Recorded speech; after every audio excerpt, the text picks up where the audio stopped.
So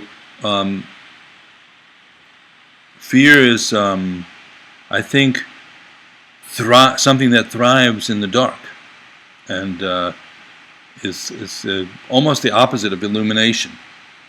When, for example, if we, in the middle of the night, we wake up and we have had a bad dream, and then, like sometimes here, I think, oh, maybe there's somebody else in the house, or that kind of thing, that happens when you're alone in the sort of more isolated kind of house situation. And what's the first thing you do is you go to turn on the light to illuminate the situation, and some of the fear dissolves into that. So there's some relationship between darkness and fear, I think, that we'll look into, or lack of illumination. And part of that comes from the fact that the very nature of fear is something we don't want to see. We're afraid to see, to look at, to experience. So at a psychological level, emotional level, and physical level, we're pulling back and away from that experience. We're moving away from that experience and shutting it down in a way, moving it into kind of a dark space. So sometimes this is, people talk about in the spiritual communities, like shadow work and things like that. Fear lurks in the shadows. That would be a good title for our talk tonight. Fear lurking in the shadows. So I see quite a few new people have logged on, so we're still gathering. So I want to just repeat that if you're just joining us and you want to participate, open a second window in your browser, go to facebook.com/DavidNictar, and you'll see a scroll of comments starting to happen already. I see that Seth is posting that the mic still has that swishing sound. I don't know what to do about it. I think I have to get an external mic, so I'll make a note to add that next week, and we'll try that. Apologies for that. I listened to it. I think it's still workable, but this happened when I loaded up the new software for Ustream, which is what we're using. I think what's happening is, for whatever reason, it's picking up the fan noise of the computer. So we'll take a swipe at that next week. We're going to just have to make do with the best we have in that. Okay, Mike is saying, yep, hearing a little bit of white noise, but otherwise okay. All right, so the white noise is just the fan, I think, and then clicking on and off when I'm talking. So, coming back to the nature of fear,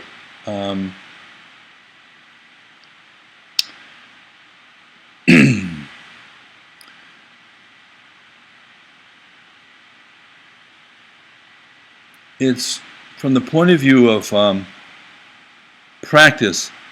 I would say that it's somewhere between us and the experience that we're really seeking in practice, which is a kind of very awake and open. Oh goodness, a deer is walking across my... Speaking of fear, there's a deer. A deer is just walking across my front yard here. How auspicious. Wow, beautiful.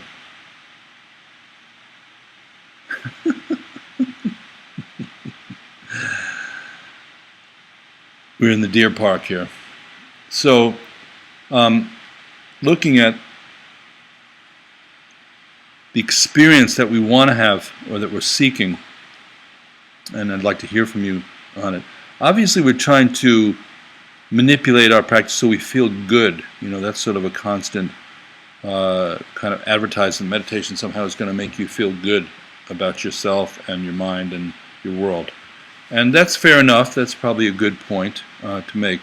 But the question is, on the way to feeling good, on the way to feeling peace, on the way to feeling at ease, on the way to enlightenment, what experiences do we go through?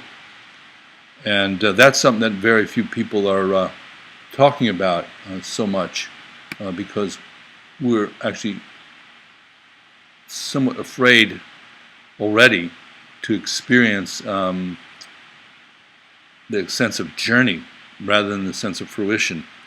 That's something that we're already afraid of, is experiencing what we're already experiencing. And I've found that my own track there for for working with people a lot these days is to just point back in the meditation experience to what are you actually feeling, what's coming up in your meditation, and cutting through, in a sense, you could say, a focus on what you think you're supposed to be feeling.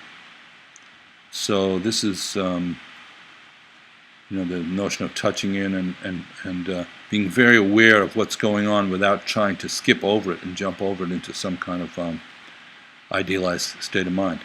And I find myself repeatedly inviting, and that's the right word, I think, inviting people to step into their own skin on the cushion, step into their own experience, and find out the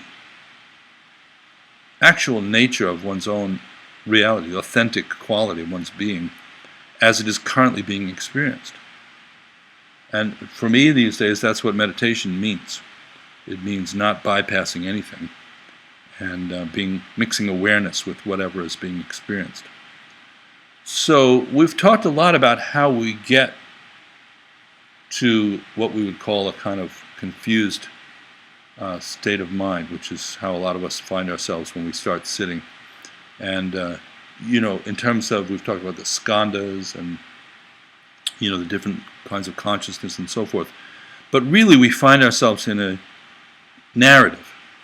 I think that's where most of us live, is in a narrative version of reality that has a lot of storyline to it, and that's called the fifth skandha, or the kind of full-on consciousness that we find ourselves in, the fully developed a dualistic consciousness, right? So we go blah, blah, blah, I'm such and such a person, this is happening to me, I don't like this, I don't like that, this part I don't really care that much about. And as we go back and cut through, labeling and thinking, and then what are you coming back to? You're coming back to some kind of, present awareness quality, and then maybe little shards of concept.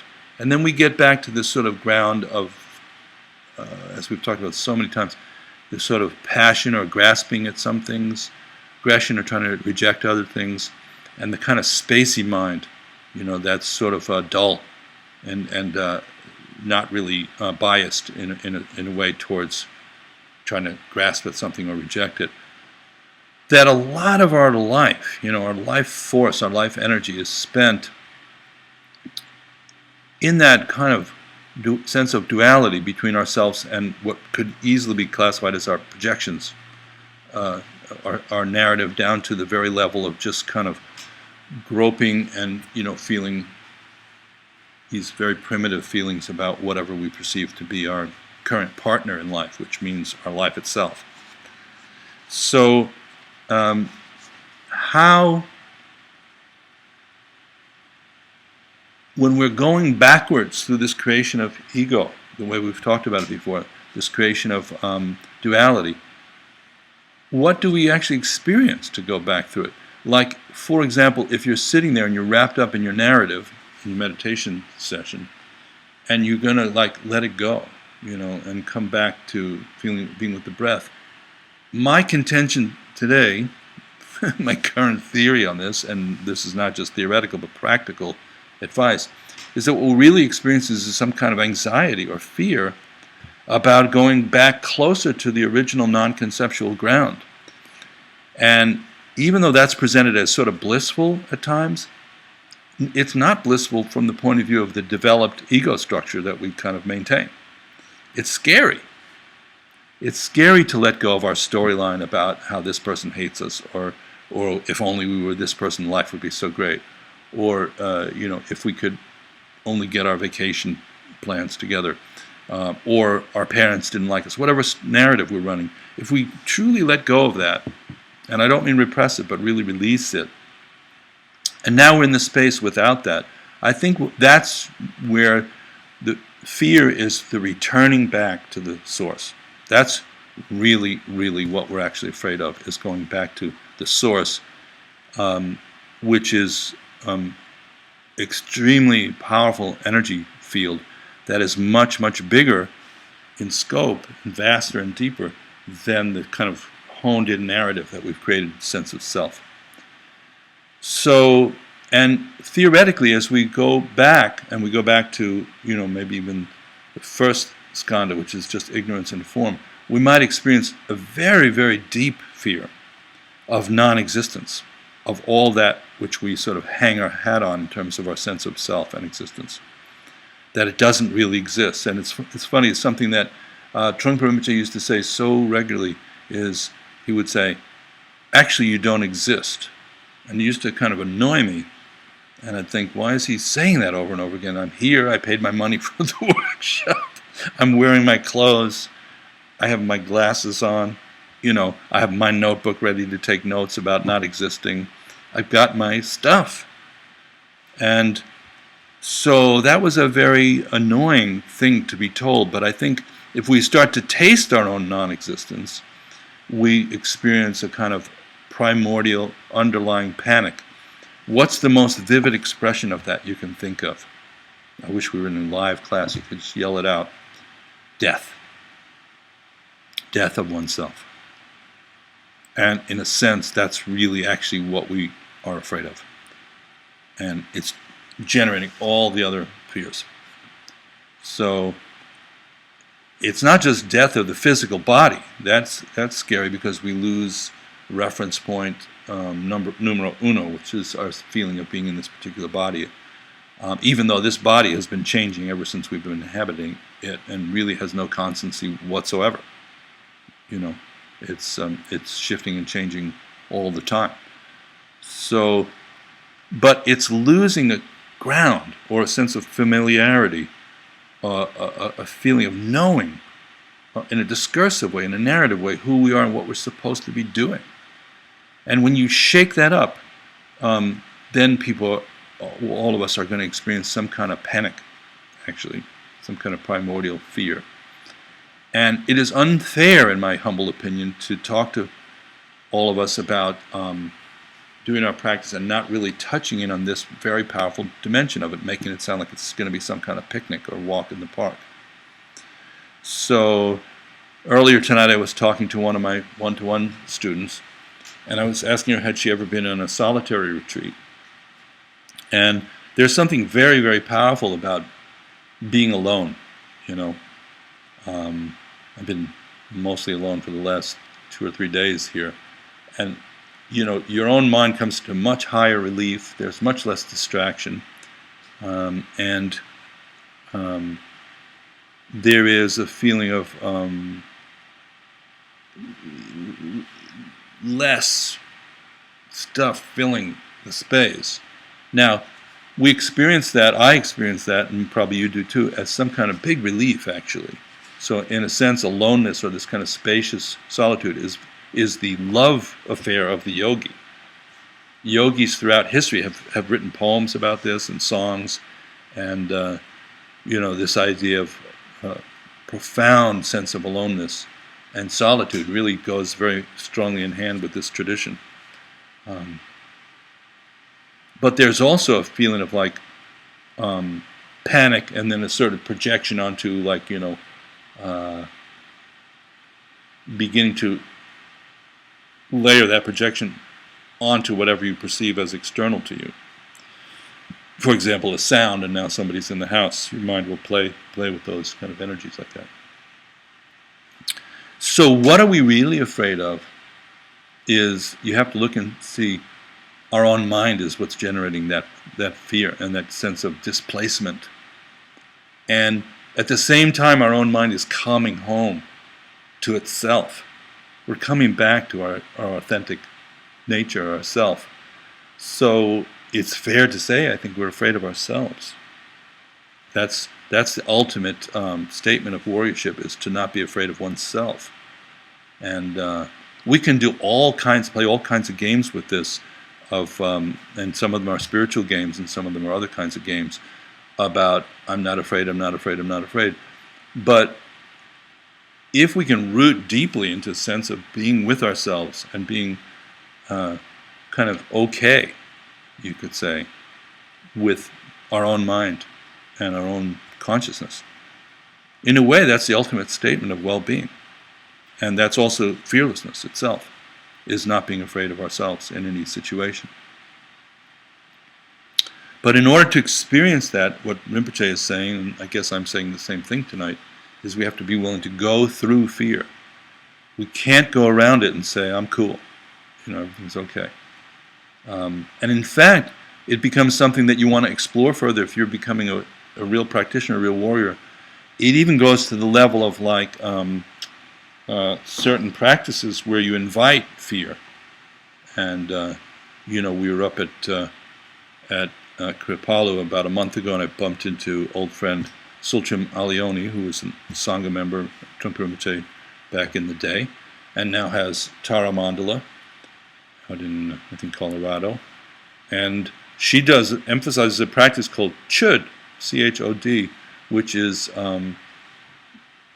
it's a practice of inviting fear or whatever kind of demons that you think are pursuing you, and actually inviting them to the party. And in the old days, people would actually meditate, do Chud practice out in graveyards, and invite their demons to come and face-to-face, do a parlay.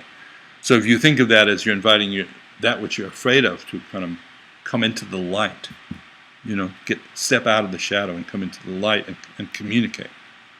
This is very powerful.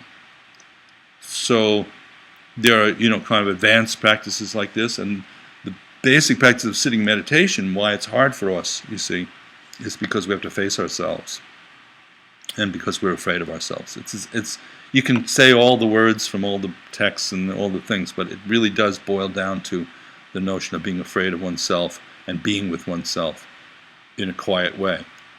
Otherwise, it's not that hard to sit still, is it? I mean, it's not that big a deal.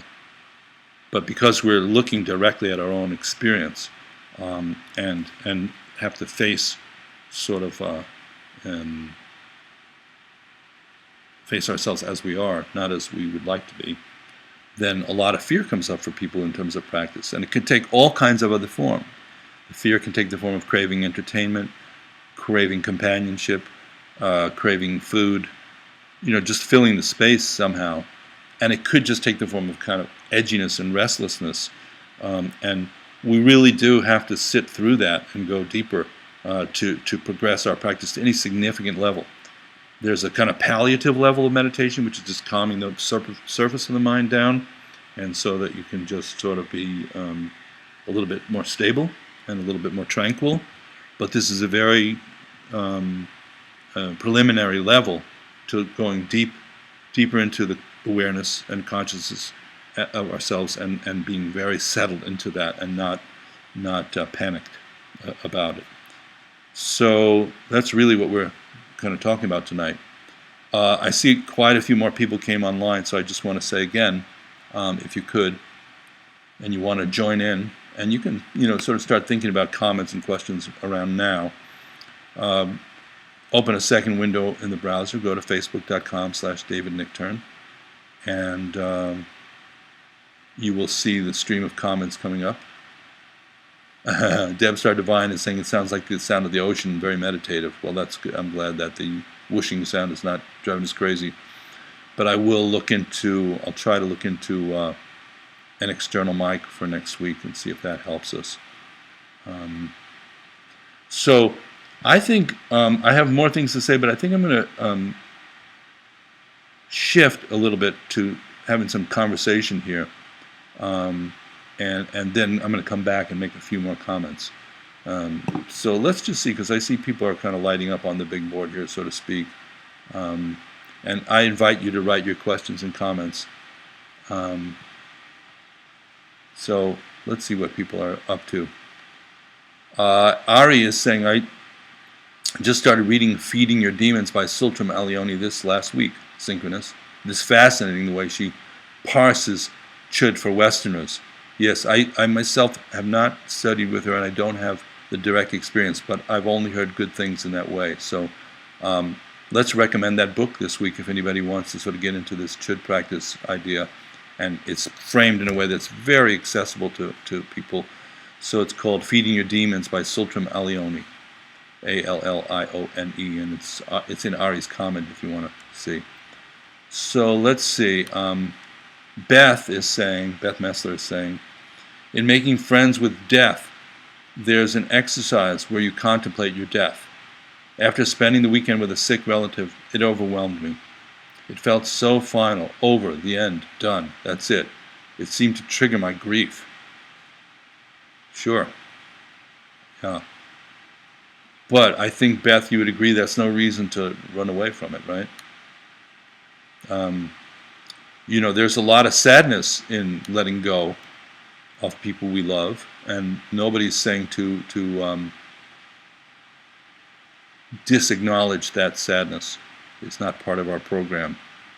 But we're also saying running away from that experience is also not part of our program as warriors. So let's see what folks are saying here. I'm going to just refresh the screen. I do have a few more comments to make about this, but this is to me a marinating kind of topic.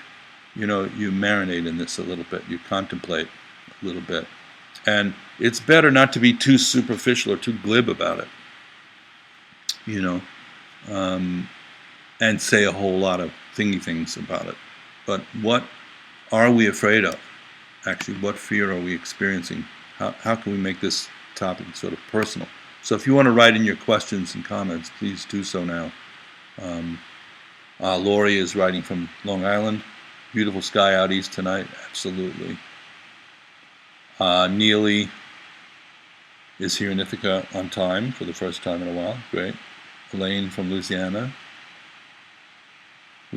David is saying late afternoon golden sun in Montreal. Okay, great. Neely is saying, as a double cancer survivor, I've had some quite vivid encounters with fear of death. I'm currently have no evidence of disease and 9 years out from both cancers, but I've had a couple of scary false alarms of recurrences, not to mention the initial diagnosis when I was for a few days sure my death was imminent. Wow. I have to say I haven't run across the visceral gut level reaction in any of my meditation practicing. I have run across fear, but not that gut level terror of dying. Yeah. Well, as I say, there's a dimension of our practice that's kind of palliative, which is this sort of 15, 20 minutes a day. And it's good. And I advocate it. I'm teaching a lot of people to do that. But at some point in our tradition, you go quite a bit deeper into the practice in terms of retreats and things like that. And all kinds of things can come up. So we're not advocating, that you're supposed to feel a certain way or something, but as you move, into an unobstructed relationship with your own mind and how it's unfolding, there is fear in there. It's like if it was in Napoleon, one of the, the cream would be the fear, then the kind of, sense of awareness and well-being and things would be maybe the phyllo dough. So we're going to experience all of it. David Smith is saying, can fear be considered a remedy for pride and aggression? So let me just use that, David, as a way of triggering another kind of topic that I wanted to relate to this or connect to this, which is I think that one of the biggest things that we experience, the most profound ways we experience fear in everyday life, is embarrassment. We just are mortified. I'll speak personally. I'm mortified of being embarrassed. That is like a very vivid experience of fear. I think I see it in many people. They'll just do anything to avoid that happening, even though usually it's not a huge dramatic event the way we think of fear as being a big drama. Excuse me, like the other day I was at a gathering and I realized my fly was open. I mean, that's not a very big deal, and if you're around friends, that would be funny. But let's say you were at the White House and you were the guest of honor and you came back and your fly was open, it would be a different story. So also to just be maybe shown to not be all that together in a certain way, if you like to think of yourself as being together, to be vulnerable, to be open, to be caught, more vulnerable, more fragile maybe than you would like to be. I think maybe for For men, there's a huge component there of like you're supposed to have it all together, and even crying, for example, would be, unless you're Bill Clinton, you know. So, and if I go into the female side of the equation, not to typecast anybody, but you could look at these as just qualities of energy rather than what body you happen to be currently occupying. The idea of self-consciousness, low self-esteem, trying to put on a good face, ranging up into like having 20 layers of plastic surgery to walk out of your door in the morning. These are all things that are coming about as some fundamental fear of becoming embarrassed. And there's nothing, people are never happier than when somebody who's very arrogant, loses it a little bit. And so in terms of your question, David, can fear be considered a remedy for pride and aggression? I think acknowledging fear can be a remedy for pride and aggression. Acknowledging it. If it's not unacknowledged, it gets even worse. It becomes sort of more contracted and difficult. So it's just a thought. I really wanted to invite everybody to think about something as simple as vulnerability or embarrassment as expression of a very deep fear, actually, of being seen, of not being who we think we are. A kind of bigger deal than we make of it. I see Helen from London, bit late and fell asleep. Okay, great. Well, yeah, it's probably 1 o'clock in London. Okay, Elizabeth is saying, hi, sorry I can't attend. I'm going to my Tai Chi group now. Okay. I'll catch you later in the archives. It's a great topic today. I'm filled with fear at times, fear of death, of my own non-existence. I cannot stand it. Yeah, understandable. So Elizabeth, you're probably watching on the replay. And I just want to mention again that if you are watching this from the archives, obviously there's no way to participate in real time. But right now, as of this moment, we are in real time. I'm in real time. And if you're watching me in the archives, I'm not anymore, and you're not either. But right now we are at 7:33 Eastern Standard Time. And I would say that, if you want to participate now, open that second window in your browser, go to facebook.com/DavidNickturn, okay? And let's hear from you. This is more, to me, this is more a participatory topic. What am I going to say? I'm going to say some brilliant thing? I don't think so. Fear is pretty gut level. All I'm saying tonight, whether it's brilliant or not, is really open for discussion, is that as we move from our full narratives, encased, cocooned, defended notion of self, back towards a more direct experience of our kind of more primitive or primal open awareness and being present kind of quality, we have to go through fear to get there. Fear is what's pushing us back and saying, don't do that. Don't find out who you really are. Don't go on this expedition. Take the easy road out. That's what fear is saying, is take the easy road out. So as far as that goes, that's kind of my little innovation, is it's not something it may be generating the thing in the first place, but when we go back through it, we have to go back through the fear to experience any kind of wakefulness. Too bad. I mean, I know some people would say, is there another way around? And I just don't think there is. So there you have it. Let's see what else folks are saying. Beth is commenting to Neely and saying, me too, in relation to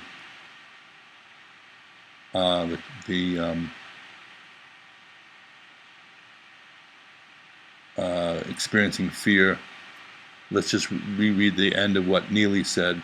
I have run across fear, but not that gut level terror of dying in terms of sitting meditation practice.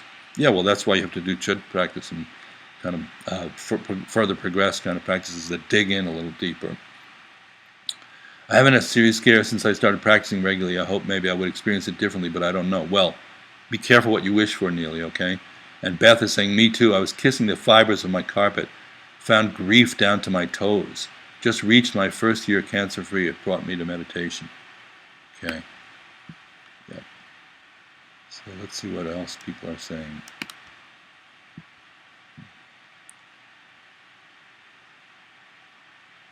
Debstar Divine. David, I did actually have an experience a week ago and realization about death. It was upsetting. The message I got was, one day I won't be here anymore. I did quite a bit of crying, but usually I don't think or worry about it in my normal waking state. It was really a surprise for me. Yeah, I mean, you know, we've had an interesting experience with what we call the 4 reminders, which is contemplating impermanence and death. Death is real, comes without warning. This body will be a corpse. At that time, the Dharma is my only help. I will practice it with exertion. And one of our students, in doing that contemplation, you know, actually got to a sort of anxious place. So I'm going to invite you all to just bite off what you can chew. I think that's really, the Dharma is in bite-sized pieces, and you're not supposed to just gulp it all down and then make yourself crazy. That's not the best approach. However, if we do have the capacity to contemplate impermanence in the way that's recommended in the 4 reminders, Debstar Divine, I think it is intended to bring us around to a kind of sense of urgency about practice and realization that we may not have had. We may think we have time. So the Dharma teachings are always saying we don't actually have the kind of time that we think we do. There's not always tomorrow, just like you're saying. One day I won't be here anymore. How do you want to use that time in this relative kind of situation that you have?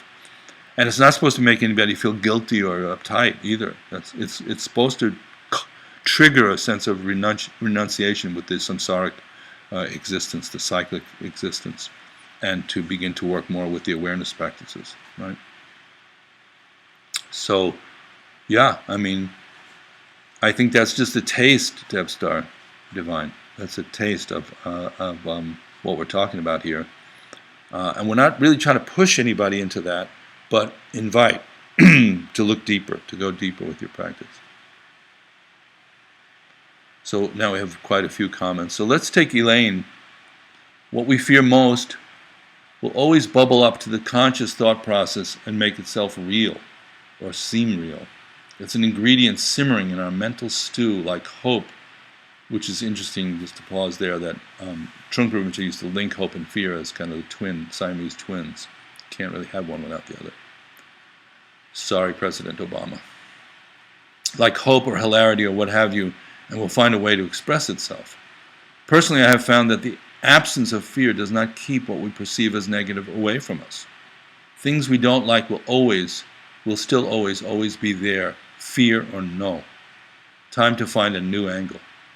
Yeah, good. Well, you know, the simplest instruction that we give in meditation practice, and this, we need to study and get, you know, ourselves together with the huge lexicon of Dharma teachings and practice that are available, and some of you are really good about doing that. But every once in a while we get from our teachers very pith instructions in case we don't have time to do that, or to really crystallize everything that we've been studying, to bring it into one point. And that would be, in this case, whatever arises, mix it with awareness. So that's a very powerful instruction. That's the best instruction for how to meditate. Rather than trying to manipulate what arises, that's a kind of, I would say, a lower level instruction to manipulate the situation, what arises. But the other one is just to allow open space, and whatever arises, mix it with awareness, become aware of it in a deep way. And that means if there's fear, we can mix that with awareness. Turn on the light, illuminate. Awareness is like light, it illuminates. And if we have aggression, you mix it with awareness. It illuminates the aggression. If we have loneliness, you turn on the light. If we have doubt, confusion, anxiety, turn on the light. So that's really what we're recommending. That's what I'm recommending when you're sitting, is to illuminate with awareness whatever arises, and maybe less focus on trying to manipulate it so much and control your mind. It depends. If that can be a very good starting point, is to develop some kind of one-pointedness, some concentration, some stability. But eventually, we're really trying to not run away from ourselves, and to illuminate the situation, to bring it into a place of light. So that's a good one, Elaine. Thank you very much for that. So Laurel is saying, I've been struggling with getting to my cushion to sit after some illness. How to deal with the fear of being so far off track and needing to get back to it. Yes, lots of shame, embarrassment, etc. How to deal with this.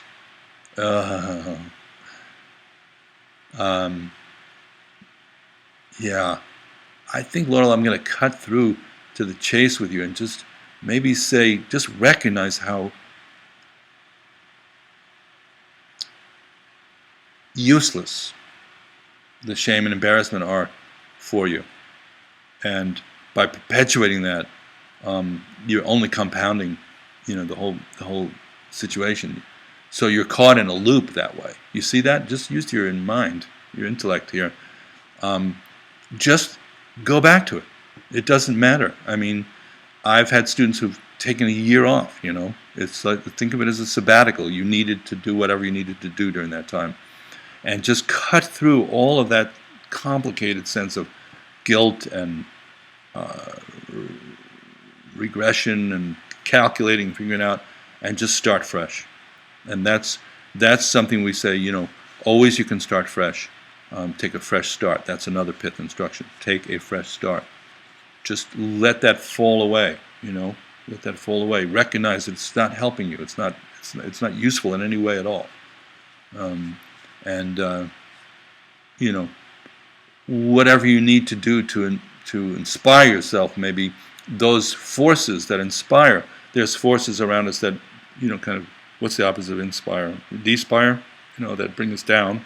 And there's forces around us that inspire us. Like for myself, maybe I go to a workshop, I see a great teacher, I sit and practice with others, go to a retreat, I read a Dharma book, I create a space, like I come out here to my house here.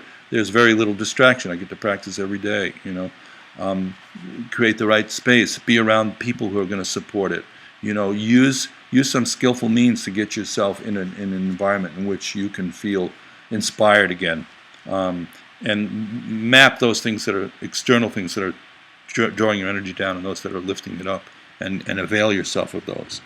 So, but recrimination, shame, embarrassment, not really helpful. Just kind of a habit, and you can't do anything about the past stuff anyhow. What do you want to do? Go in a time machine and go back and practice? You can't do it. So all we do is we go forward. And write me an email every once in a while. I'll nudge you. Okay, Laura? Okay. So Marie is saying, I relish and float through anonymity. But once I am noticed or seen, fear begins to bubble up. This is great, Marie. This is kind of what I was talking about, that this level of just being seen or being felt by others as you are, feeling exposed. This is definitely kind of, even though it seems like a small thing, it's really, there's a very powerful thing behind it. So I walk in and out of spaces that engender fear.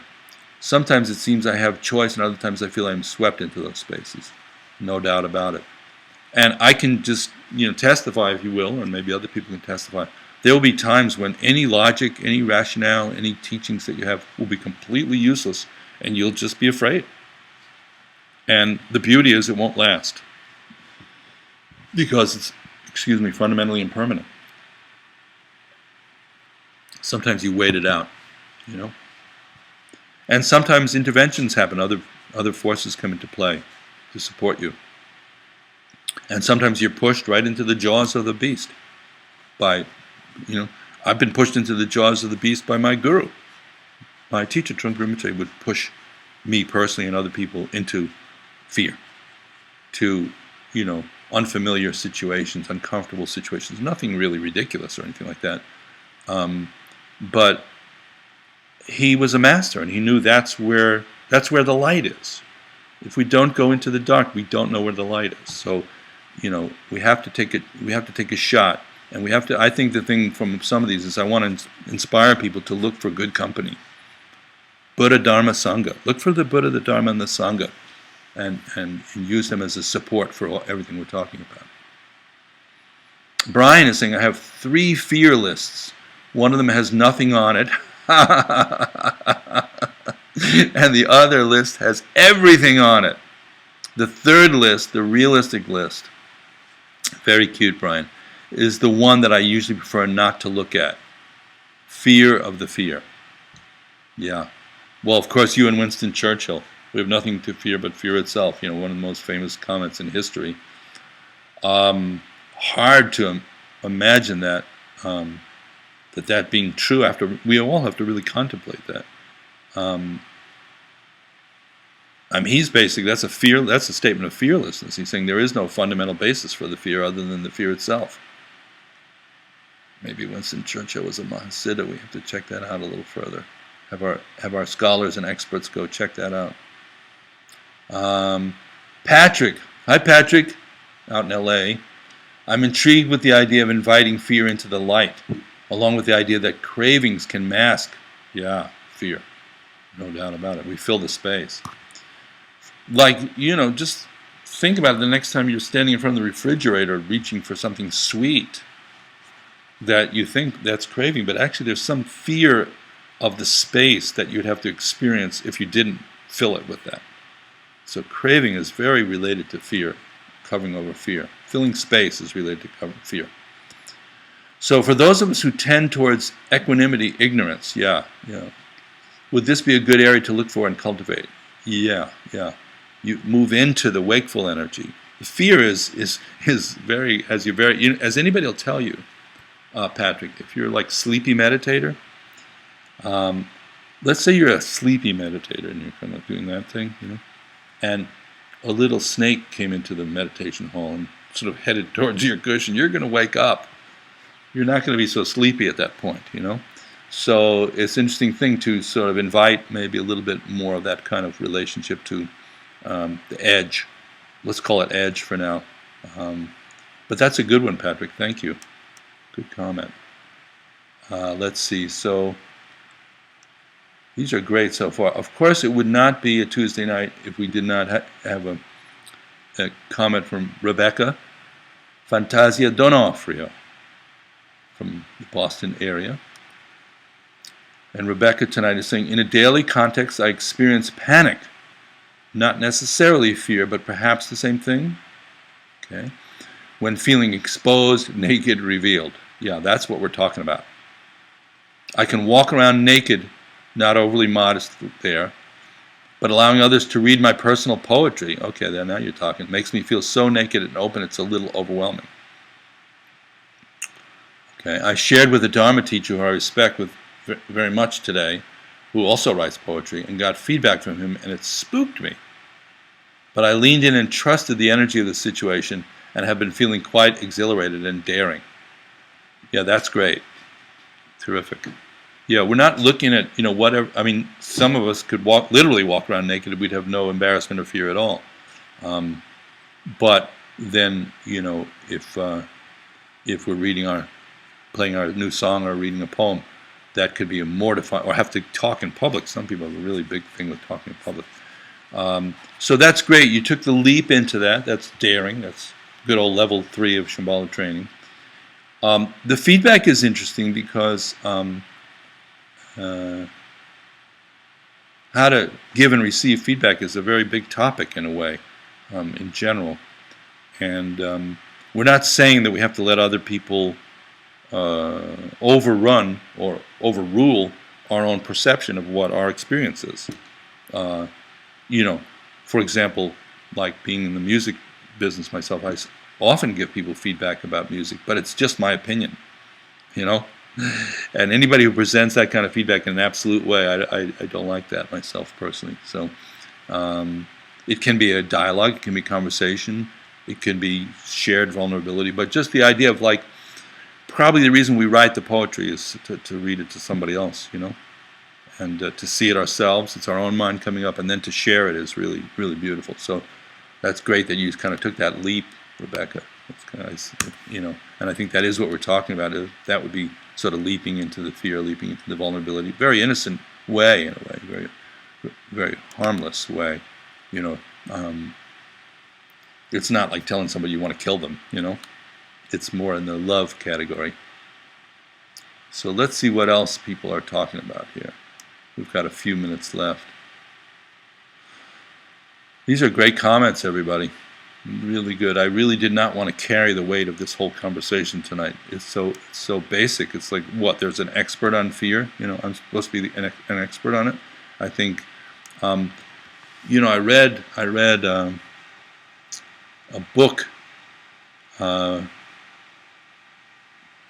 by a Japanese scientist on the future. As most of you who know me know that I'm a future head, and saying there's two ways to explore space that are being projected for the later 21st century. One is enormous vehicles that can collect or store the kind of energy you need to go out beyond the galaxy. The other is microbes, millions of microbes, each one, having computer capacity, sensory capacity, and just sending millions of them out. And some of them make it, some of them don't make it. And the collective information of all that is where the wisdom comes. So, in a similar way, I think in the human family, this is true that it's not so much finding one person who knows it all. I don't know what good that would do any of us, anyhow. Of course, we have leaders and we have people who are inspiring and so forth, and that's a good part of natural hierarchy. But at the same time, us coming together like this and sharing our experience, to me, is very valuable, and to hear what other people are saying. So I was hoping that was going to happen that way, and it is happening that way. So I'm lucky. I got lucky tonight. So let's see, Ariane Lewis.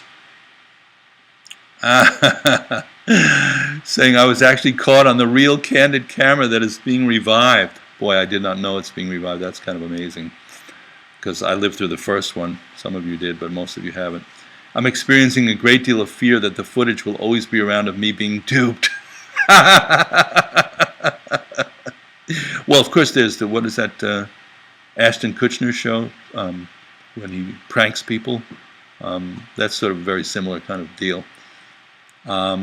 So, as of now, I haven't signed the release. I fear I wouldn't be able to bear the public shame of being punked. Punked, that's the word I was looking for, right? Oh, that's so funny. That's so cute. Yeah. I don't know. What were you doing? How did you get duped? Now you made me curious. Now I want to see the footage, Ariane. I think we all want to see it now. Maybe you could post it on this site, just a little link to the video. And I'm just kidding. If you want to, though, you could. But that's cute. I have a hard time believing it was something, out of the ordinary, and that you're exceptionally dupable. But we're all dupable that way, and nobody wants to be caught being duped. Neely is saying, I agree that I think fear of embarrassment is a huge force in most people's lives, and it can inhibit people from trying to achieve something they dream of. Yeah, good point. But aren't sure they can get to. It's also been shown in psychology research to inhibit people from offering to help a stranger. Wow. Because they might be rejected or have misunderstood the situation. So overall, being able to not give in to that fear would seem like a good thing in many ways. Also, a big factor in my life, I can say this for sure, but I think for many others, I'm not asking for help when help is needed. Oh, deep. Deep. We don't want to be that exposed. That's beautiful. Maria Eva Otero is saying the fear of loneliness is the great fear in this century. Well, maybe, but it might be the great fear in every century. If I really think about that. And David, Dimitri is saying, I wonder if this formula can be applied to other emotions, like you can't experience hatelessness until you experience hate. That's good. I think that's generally the sort of the tantric approach, David, and to life, is that the very things that are thought of as the toxins themselves, I think there are also some holistic medical regimens that you use some element of the toxin, and like even inoculation, things like that, do it to get through.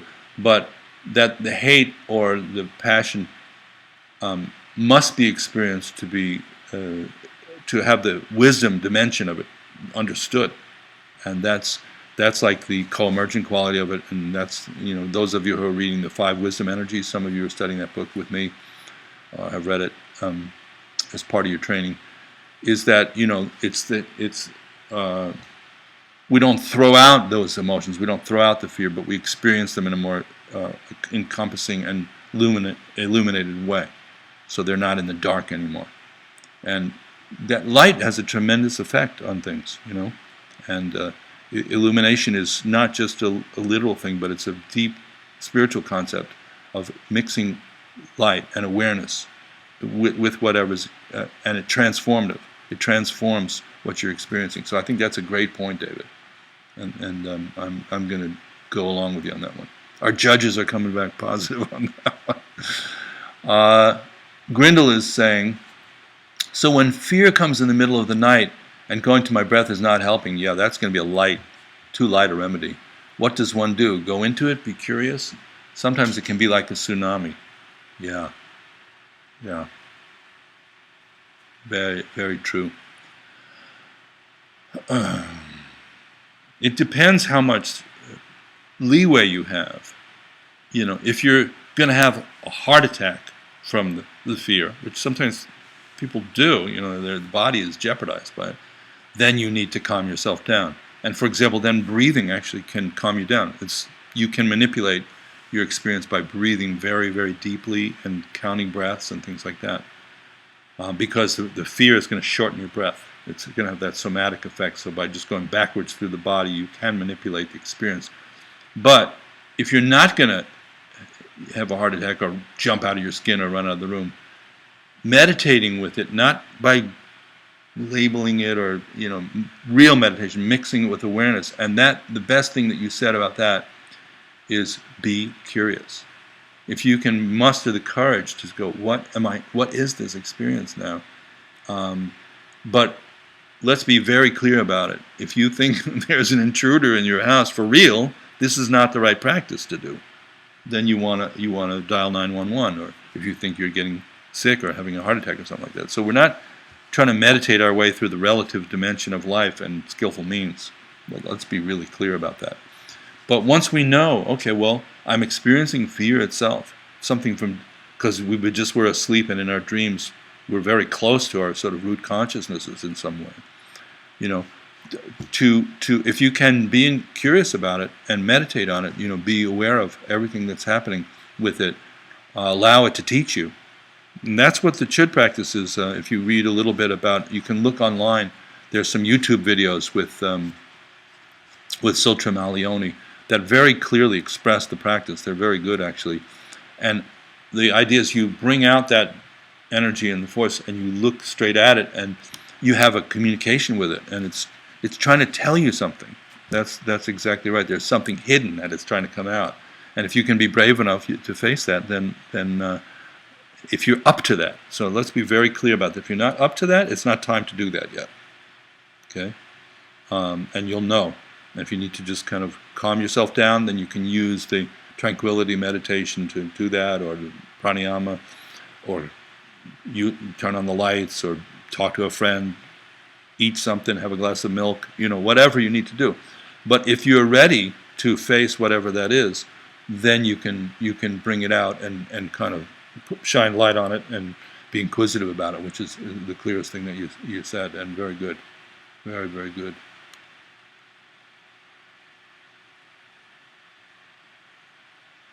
So Ari, just one more question from Ari. I'm wondering if the basic openness, basic goodness, and sense of friendliness toward oneself and one's practice that we're hopefully cultivating when we sit helps us in facing fear, whether it's on the cushion, on or off. And our judge is coming back with a resounding yes, Ari. The basic openness, basic goodness, and sense of friendliness towards oneself and one's practice when we sit helps in facing the fear because it gives us a kind of stability and a grounded quality in the groundlessness. Somehow our whole being is more grounded from the sitting practice, and we're less freaked out fundamentally about the movement of our own mind. Less freaked out fundamentally. We can go with it. So definitely very good comment, very true. I think we're going to go yes indeed. Maybe we have time for one more question, and then we'll call it a day, a night, or a morning, wherever you are. Daniel is saying, as a musician, I used to be fearful of not constantly developing with my main instrument. It would make me frustrated and self-resenting. I guess perhaps this fear may relate to death metaphorically, since death can be seen as the final form of stagnation. Well, that's a matter of opinion. But dying on stage is not a pleasant thing. So we can all, those of us who are musicians or artists, can relate to the idea of kind of, they even say he died up there. It's like that. There's no accident that language is used. I used to sometimes force continuing practices until I had some solid new ideas. This overpractice led me to developing tendinitis. Wow, this is quite a little loop of a story here. Over the years, I've relaxed a lot more about it, and now despite my hand condition, my development seems to be much swifter, with less frustration and resentment. Wow, Daniel, that's quite a story. I think what comes to my mind is anything we stick to, and this is where I really advise people not to jump around too much, but go deeper. Once you've found something good, go deeper into it. And when you stick to it, then you make this kind of progress that you're talking about here, where you step through certain experiences, the feeling of being stagnant, the feeling of being afraid, and you're able to connect. That's what I would say you're describing practice right there. First it takes some effort, and then there's a feeling of kind of like naturally getting into the saddle and riding that energy through. And for me too, music is a tremendous mirror that way of like, it's almost like you're communicating, I've said this before, with some profound abstract entity. It's not about pleasing other people, it's really about communicating with this. You know what it feels like to be liberated and free playing an instrument, and you can feel what's holding you back, which is habits and constrictions. And sometimes it's fear of just, as you said, relaxing and going deeper into just the natural sense of the whole thing. So, really cool. Listen, everybody, thank you so much for your comments. As far as I'm concerned, made the whole thing totally juicy and worthwhile.